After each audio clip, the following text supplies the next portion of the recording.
Was für ein Erbe aus diesen 30 Jahren. Was für Frauen und Männer Gottes, die uns vorangegangen sind. Und mich beschäftigt, was wird man 2040 über uns Christen in Winterthur und Umgebung sagen. Das Motto vom Forum letztes Jahr in der Allianz war «Zusammen für die Kirche von morgen». Und für das haben wir auch diesen Clip produziert.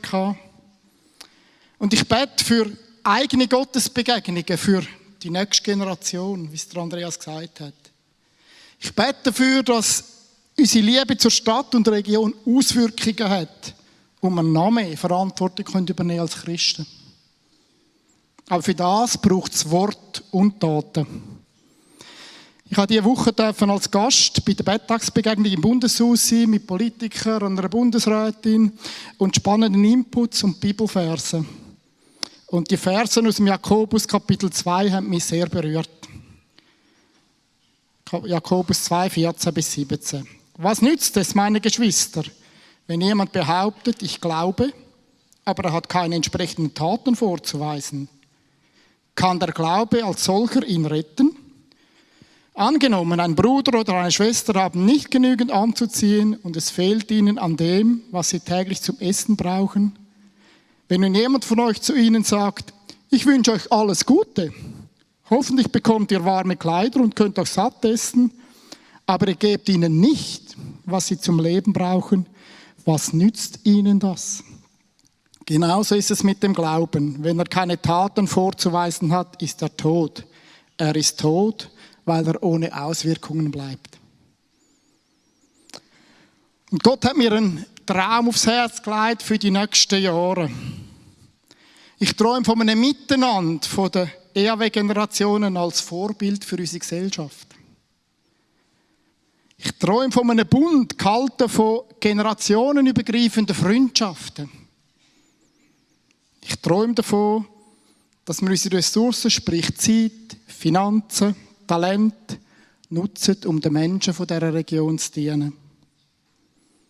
Ich träume davon, dass wir unsere Häuser, Kirchen, Firmen, Familien öffnen, als Antwort auf die Volkskrankheit Nummer 1, die Einsamkeit. Und ich träume davon, dass wir noch mehr karitative und soziale Dienste wahrnehmen können, und zwar unabhängig davon, ob der Staat jetzt alt oder nicht. Ich träume davon, dass wir als Christen dafür bekannt sind, dass es bei unserem Engagement zugunsten der Menschen in der Region keine Rolle spielt, was draufsteht. Egal ob Arche, Kirche Grützen oder GVC, Landeskirche, Quellenhof-Stiftung, Stegentritt, Lebensraum und. Das soll keine Rolle mehr spielen. Ist das nur ein Hirngespinst, ein Traum von mir, eine Mission Impossible? Ich glaube nicht. Mit Gottes Hilfe und Treib von dieser Einheit, die uns Gott geschenkt hat, und vom Gebet, ist für Gott alles, und zwar wirklich alles, möglich. So wird die Mission possible. Und sag jetzt nicht, ich bin zu jung, sag nicht, ich bin zu alt, sag nicht, ich bin zu unwichtig, zu wenig talentiert, sondern engagier dich dort, wo Gott dich einstellt. Auf das 2040 über uns Winterthurer Christen Folgendes heisst: Wow! Die leben Inklusion mit Menschen auf der Schatten und der Sonnenseite vom Leben. Und dank ihrem Engagement nimmt die Einsamkeit in der Region ab. Und wenn Gott diesen Traum wahr werden lässt, dann werden die Menschen natürlich, übernatürlich ins Vaterhaus von Gott hineingeliebt werden. Amen.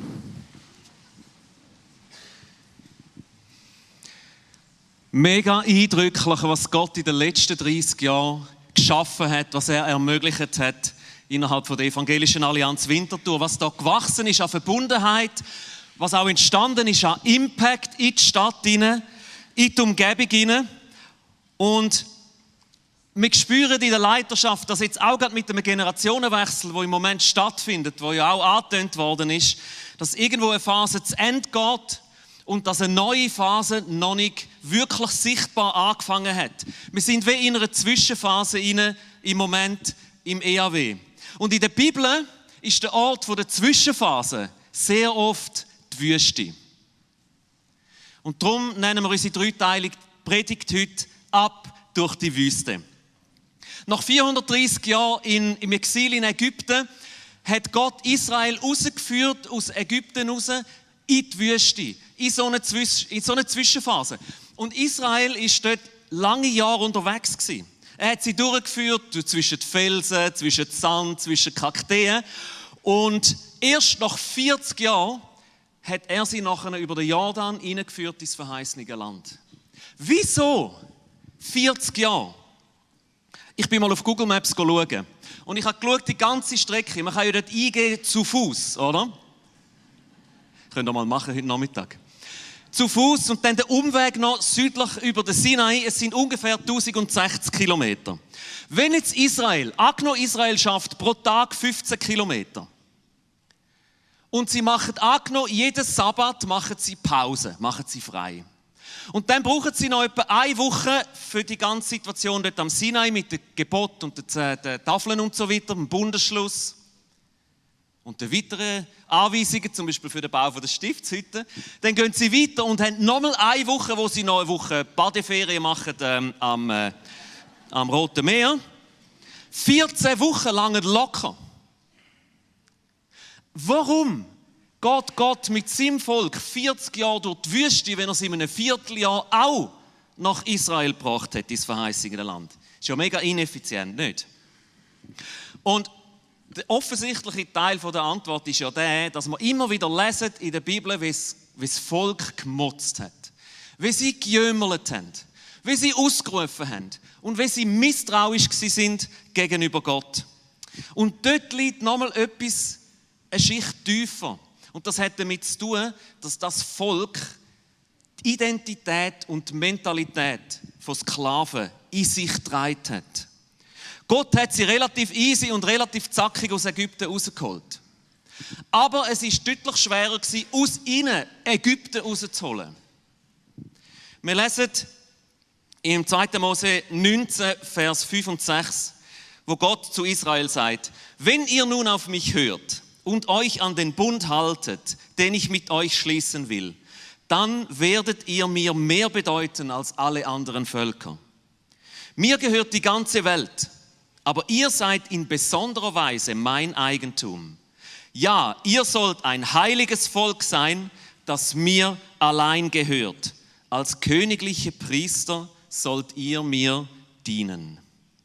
Das ist die Vision von Gott für sein Volk. Er sagt, aus dem Haufen von Sklaven mache ich ein Volk, das mir ganz persönlich gehört. Wo ein spezielles, ein heiliges, ein auserwähltes, ein ausgesuchtes Volk ist. Wo eine königliche Identität hat und wo eine priesterliche Berufung hat. Und das haben die Israeliten dort am Sinai, was ist das eigentlich? Wahrscheinlich so in der Woche 8 oder so, oder 7, haben sie das gehört. Sie haben gehört, wie Gott ihnen das zugesprochen hat. Aber das hat hier noch nicht ihre Identität durchdrungen. Das hat noch nicht angefangen, ihre Mentalität, die Art, wie sie denken, die Art, wie sie über sich selber denken, über die Welt, prägen. Es hat noch nicht in ihrem Herz, ihrem Bewusstsein, ihrem Geist eine Berufung geformt und das hat noch einiges an Zeit gebraucht. Und Gott ist 40 Jahre mit ihnen in der Wüste unterwegs gewesen, um Ägypten aus ihren Herzen rauszubekommen. Und um in ihnen eine Identität zu formen, die ein königliches Selbstbewusstsein beinhaltet. Eine Identität, ein Denken von einem freien, starken Volk mit einer Berufung. Steckst du persönlich im Moment auch gerade in einer Art von Wüstenzeit? Bist du in einer Art von Krise drin im Moment? Irgendwie in einer Zwischenphase, wo das Alte zwar vorbei ist, aber das Neue ist noch nicht entstanden. Und du stehst irgendwo zwischendrin so, wie im Niemandsland, wie eben in der Wüste. Und ich glaube, dass Gott in dieser Zeit, in einer Wüstenzeit, an deiner Identität, an deiner Mentalität, an dem, wer du bist und wie du denkst, will schaffen. Er will das transformieren. Die Wüste als Ort von Einsamkeit, als Ort von Langsamkeit auch. Die Wüste auch als ein Ort, wo es heiß ist, unangenehm, trocken, eine riesige Hitze, manchmal auch eine riesige Kälte. Dort wird sichtbar, was wirklich in unserem Herz vorhanden ist. Dort kommt an die Oberfläche, was unsere Identität effektiv im Kern ausmacht. Das, was uns antreibt. Das, was uns am Morgen aufstehen lässt. Das, was uns Wert gibt. Selbstwert gibt. Das, was unsere Sehnsucht ist, dort, wo unseren Blick und unser Herz das herzieht, das wird in der Wüste sichtbar. Gott wird das dort offenbaren. Und manchmal finden wir dort ägyptische Sachen. Manchmal finden wir dort Sachen, die eigentlich in die Vergangenheit gehören, die eigentlich nach Ägypten gehören. Sachen wie Ansehen. Was denken die Leute über mich? Wie erfolgreich bin ich? Schaffe ich den Sprung, die Karriereleiter darauf? Was findet sich alles auf meinem Bankkonto? Was besitze ich? Bin ich reich? Bin ich angesehen? Habe ich Macht und Einfluss? Und wenn diese Sachen unsere Identität ausmachen und wir in eine Wüstenzeit hineinkommen, wird Gott das challengen. Dann wird Gott das herausfordern. Und er wird dich einladen, dass du diese Sachen als Identität ableihst. Und dass du eine neue Identität anziehst, die er dir anbietet. Die Identität als eine Tochter, als ein Sohn von ihm, vom Vater im Himmel. Die Identität als Teil von einem heiligen Volk, das auserwählt ist von Gott, wo er sagt, das ist mein Volk. Mein eigenes, liebstes Volk. Eine Identität, die eine königliche Autorität mit sich bringt und eine priesterliche Berufung. Wahrscheinlich ist das schmerzhafter, als dass es dir lieb ist. Und unter Umständen geht es länger, als du denkst. Aber ich will dich ermutigen, wenn du ins Leben, das Gott für dich parat hat, und das Leben, wo du berufen bist dafür, wenn du dort hergehen willst, nimm keine Abkürzung, sondern gang ab durch die Wüste.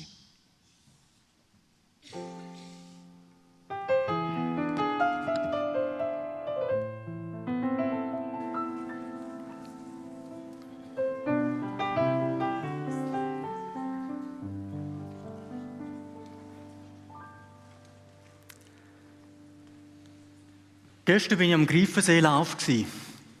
Und so ab Kilometer 17 siehst du langsam am Schluss Uster. Du kannst erahnen, wo das Ziel ist.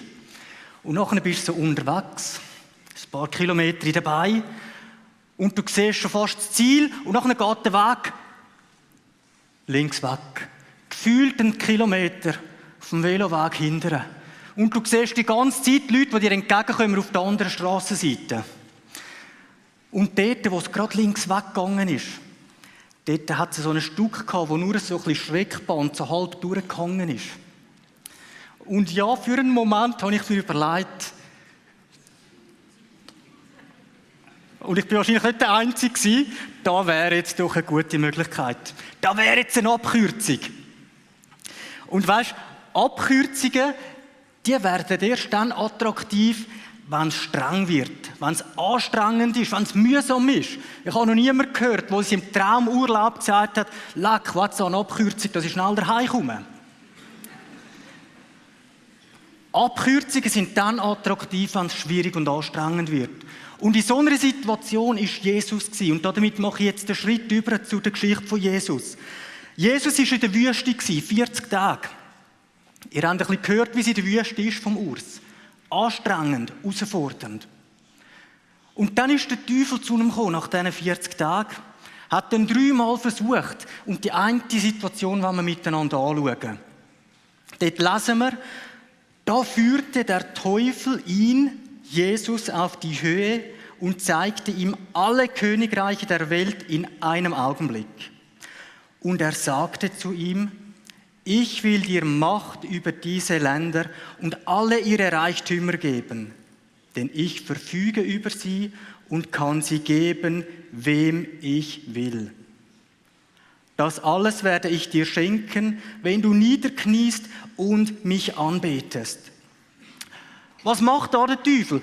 Nichts anderes wie Jesus eine Abkürzung anbieten.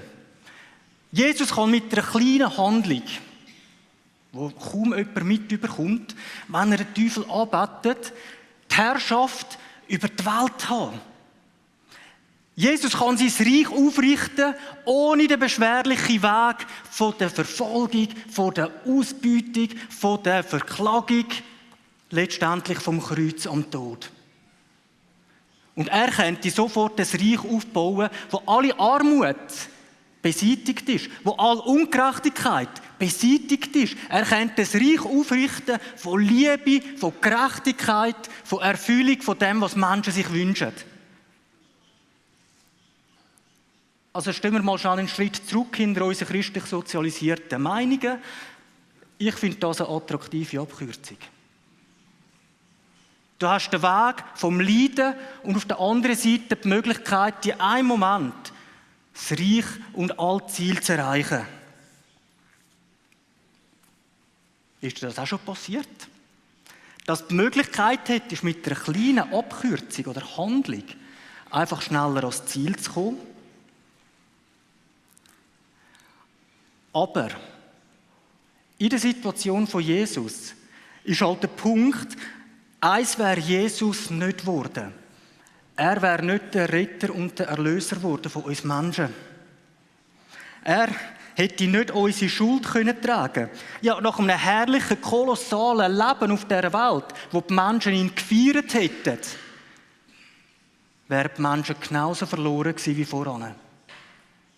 Weil Jesus ist ja gekommen, um den Lauf zu vollenden, um eben genau die Macht, die Kraft, die Herrschaft von Satan und vom Tod zu überwinden. Darum ist er gestorben am Kreuz, darum ist er auferstanden, darum ist er angetreten und ist er in die Welt gekommen.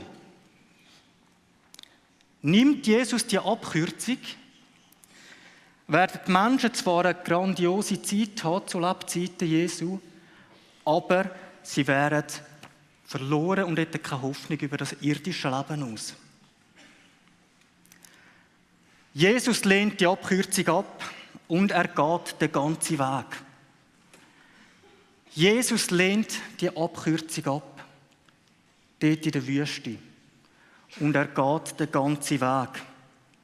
Er gibt zur Antwort dem Teufel, du sollst den Herrn, deinen Gott, anbeten und ihm allein dienen.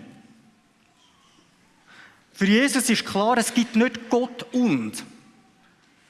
Der Teufel hat nicht wollen, dass Jesus exklusiv ihn anbetet, sondern auch ihn anbetet. Für Jesus ist klar, es gibt nicht Gott und einmal noch den Teufel anbeten oder etwas anderes, sondern für Jesus ist klar, Gott allein. Du sollst den Herrn, deinen Gott, anbeten und ihm alleine dienen. Und darum hat er die Abkürzung nicht gewählt. Darum hat er sich in Geduld üben. Hat er schwierige Etappen, Herausforderungen, Leid und Schmerz auf sich genommen. Weil weisst, du musst im Fall nicht jede Abkürzung nehmen, die sich dir anbietet.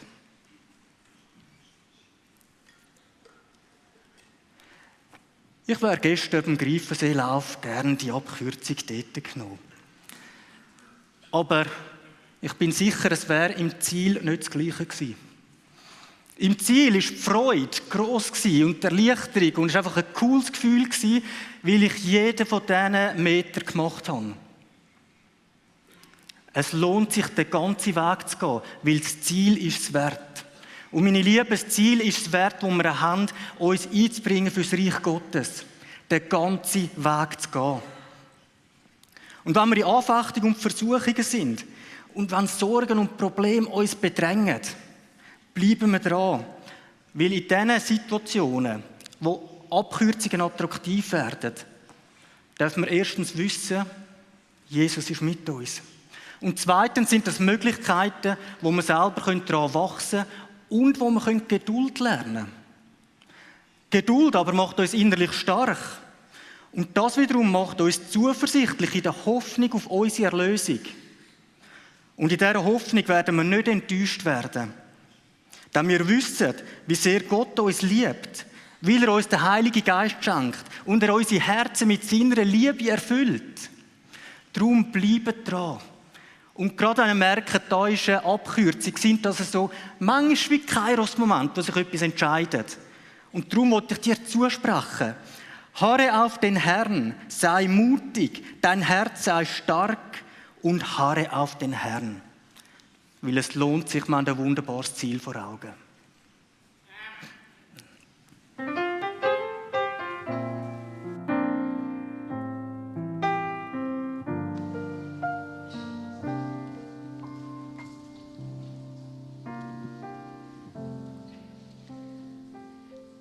Eine weitere Geschichte, die wir in der Bibel lesen können, ist auf einer öden Strasse. Und es ist die Geschichte von Philippus. Der Philippus ist in Samarien, das ist eine grosse Stadt im Norden von Israel, und er ist dort den Menschen von Jesus am Erzählen. Er erzählt ihnen, dass er der Sohn von Gott ist, der Retter für uns. Und wir lesen in der Apostelgeschichte 8, 6-8. Die Einwohner hörten ihm aufmerksam zu. Alle waren beeindruckt von seinen Worten und von den Wundern, die er wirkte. Böse Geister wurden ausgetrieben und verließen mit lautem Geschrei ihre Opfer. Es wurden auch viele Menschen geheilt, die gelähmt waren oder andere körperliche Gebrechen hatten. Darüber herrschte große Freude in der ganzen Stadt. Man könnte sagen, der Philippus ist auf der Spitze von seiner Karriere angekommen. Die Leute haben super gefunden, was er sagt. Die Leute haben ihm gerne zugelassen. Und wenn man das so liest, dann ist er vermutlich auch in einem sehr nahen Austausch mit Gott gewesen und hat geistgeleitet das weitergeben, was er von ihm empfangen hat. Eigentlich war es der Ort für ihn, wo er geniessen konnte, auf seinen Lorbeeren ausruhen. Einfach mal sein, weil es läuft gerade so gut. Die Leute widersprechen mir nicht, sondern sie glauben mir, was ich sage, und es passieren viele Sachen, Gott wird bekannt und mehr Menschen entscheiden sich für ihn. Aber trotzdem hat er eine mega Offenheit gehabt. Er hat die Offenheit gehabt, dort hinzugehen, wo Gott ihn haben will. Ein bisschen weiter lesen wir, ein Engel des Herrn aber redete zu Philippus und sprach: Steh auf und geh nach Süden auf den Weg, der von Jerusalem nach Gaza hinabführt. Der ist öde. Und er stand auf und ging hin. Er stand auf und ging hin. Es klingt so mega simpel. Als wäre es das Leichteste gewesen für den Philippus, die florierende Arbeit hinter sich zu lassen und an einen Ort zu gehen, wo er keine Ahnung hat, was dort passiert. Wir wissen aber, die Bibel ist ehrlich. Die Bibel schreibt von Zweifeln, die Menschen haben. Sie tut das nicht verheimlichen. Und umso krasser finde ich es, dass der Philippus, zumindest steht es da nicht gezweifelt hat, sondern gegangen ist. Aufgestanden ist und gegangen ist, weil Gott ihn dort angesendet hat. Er hat einen mutigen Schritt gemacht in eine ungewisse Richtung. Und an dem Ort der Öde angekommen, hat der Heilige Geist zu ihm geredet. Geh zu diesem Wagen und bleib in seiner Nähe. Philippus lief hin und hörte, dass der Mann laut aus dem Buch Jesaja las. Er fragte den Äthiopier: Verstehst du eigentlich, was du da liest? Nein, erwiderte der Mann. Wie soll ich es verstehen, wenn es mir niemand erklärt? Er bat Philippus einzusteigen und sich neben ihn zu setzen. Da begann Philippus, ihm die rettende Botschaft von Jesus zu erklären. Der Mann, der Äthiopier, der da noch in der Geschichte auftaucht, hat auch einen sehr spannenden Weg hinter sich. Er ist nämlich in den Tempel gegangen, Gott anbeten. Aber vermutlich ist der Äthiopier weder Jude noch ein Jesus-Anfolger gewesen, aber er hatte eine Sehnsucht in sich hinein gehabt. Er wollte Gott besser kennenlernen. Und er ist in den Tempel gegangen, den grossen Gott suchen. Er hat dort Schriftrolle, die Jesaja-Schriftrolle gekauft, vermutlich für sehr viel Geld, und hat weiter forschen. Er wollte, dass der noch fremde Gott zu einem ihm bekannten Gott wird. Und hat angefangen zu lesen und gemerkt, dass es nicht wirklich checkt. Und umso dankbarer war, dass dann der Philippus ihm helfen ist, ihm das erklärt hat. Und dann sind wir bei dem Aufeinandertreffen von diesen beiden Personen. Von dem Äthiopier und vom Philippus. Von einem, der am Suchen ist, eine Sehnsucht in sich hinein hat, den Gott besser kennenzulernen. Und von einem, der gesendet worden ist von Gott und auf ihn gehört hat. Und Gott hat beide gesehen und Gott hat die beiden zusammengeführt.